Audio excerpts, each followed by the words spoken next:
Hello Home Depot associates, I'm Pat in Paint, and I'm here to help walk through the workshop for installing ceiling fans. One of the keys for your customers is to know which fan or how to choose a fan. You should direct them to this chart. It provides a lot of information on how to choose a fan, which fans install in which size rooms, also which fans install on slope ceilings as opposed to flat ceilings, and how high. Let's take a closer look. You should empower your customers to use this chart. It will help them choose a ceiling fan. It provides considerations for room size. For example, an 8x8 down to a 10x10 might use a 32-inch to a 50-inch fan. In a larger room, 20x20, you might go all the way up to a 60-inch fan. And in the middle, it'll be a 10x10 to a 14x14 using a standard 52 to 58-inch fan. The other consideration will be, is the ceiling sloped? The main purpose of this chart is to empower your customers to make a good decision about which fan they purchase. In your class, you'll want to demo how to remove a box. It's as simple as applying the screws and then dropping the box down. So we demoed simple box removal. But if you happen to find a pancake box, you may want to use a side mount fan box as a replacement. It contains all the pieces used to mount it, as well as provides a secure mount, stable secure mount for your fan. The other boxes would include the standard safety box mount, and you've got, for remodeling and reconstruction, the safety brace mount. It would slide up through the hole, go between the studs, and then as you crank this piece out, the teeth on the end of the piece will bite into the studs and form a solid brace. And then you would use your U-bracket to mount the box onto the brace. In the kit, you'll find the mounting bracket and the existing down rod. The two go together to support the fan on the box that we just demoed. But at the store, your customers may need a variety of down rods, and they come in every length under the sun and are made to match the decor. Demo applying the mounting bracket to your box. It can be done manually with a screwdriver. It can be done with the screw gun as well. I personally like the screw gun. Apply both screws, and then once you get the piece in place, you're going to suspend your rod in the box and then put the wiring together and attach the housing. In your class, you may want to pre-hang these so that you can demo this in quicker, easier steps and not keep your customers waiting. When you set up your demo, take your wire and strip it on back so that you'll actually be able to demo for your customers the actual process of applying your wire. Take your Klein tool and demo stripping the wire so that they'll have an appropriate size connection to work from when they hang. They're going to probably find that their wire is already stripped when they open the box, but it's common for them to need to clip to a fresh piece and re-strip the wire.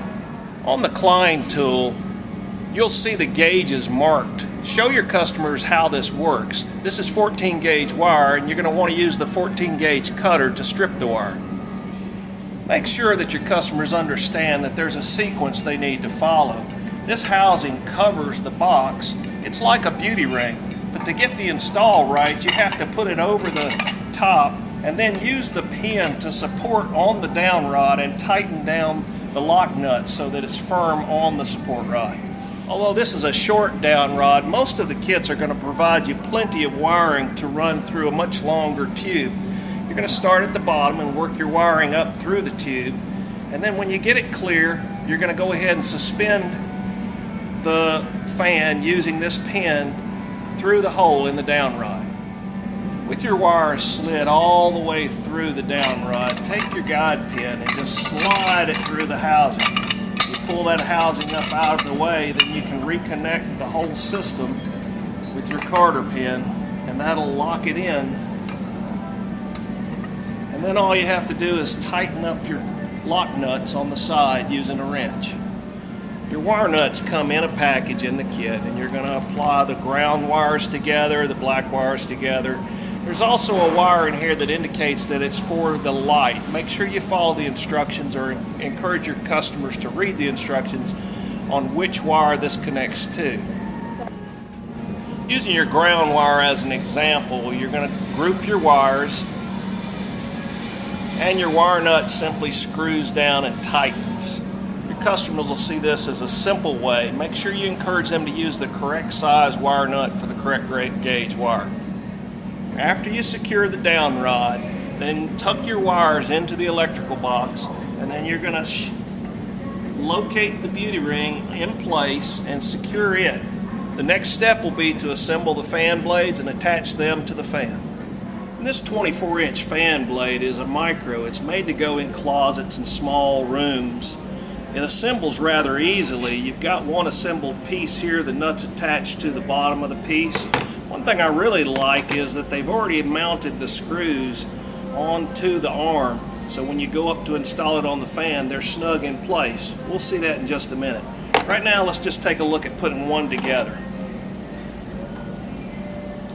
You have 3 anchor points. You put your screws, they come in the kit, in place, and then you take your Phillips screwdriver and you just simply tighten them down.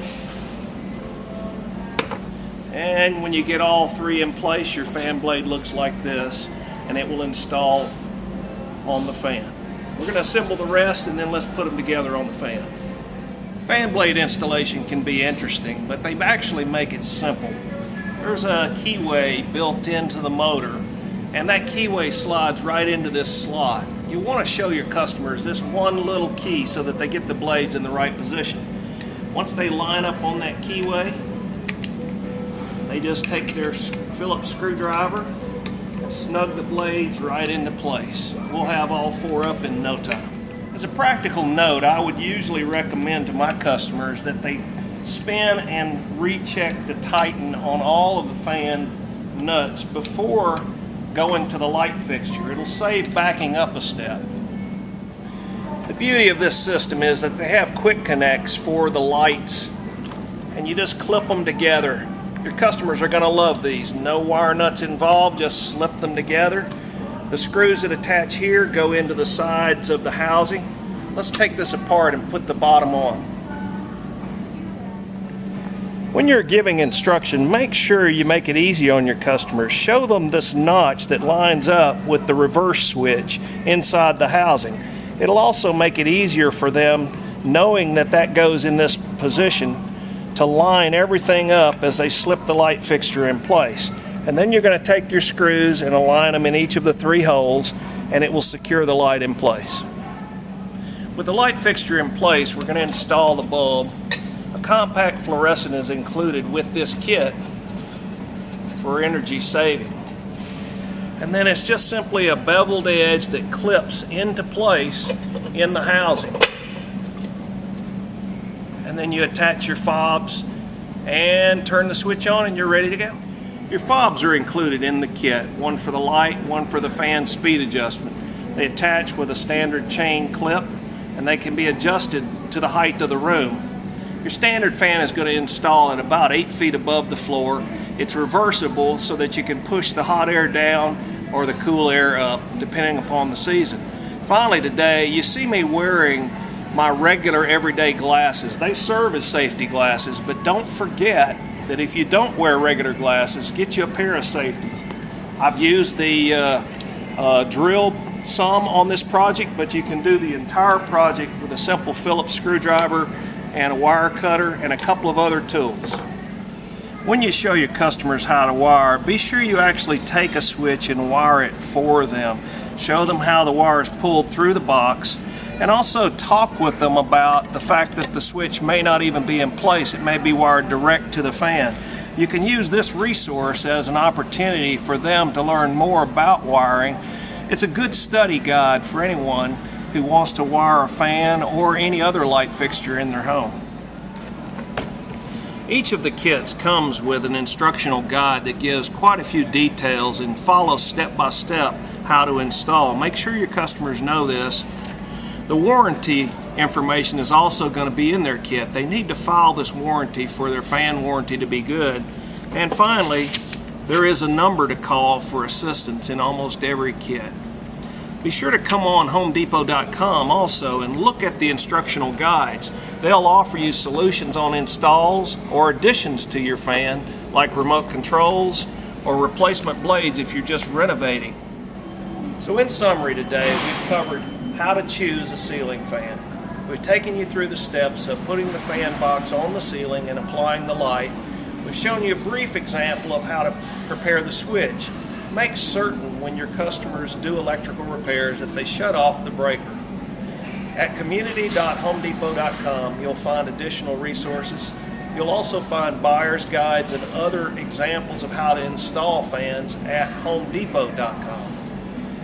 Finally, as the leader of this class, it's your role to empower your customers so that they feel confident when they leave that they have the fan that's going to work for them and that they know all the tools required as well as the steps to put the fan together, install it, apply power, and then sit back and enjoy it in their home. I'm Pat in Paint. Thank you for joining me today.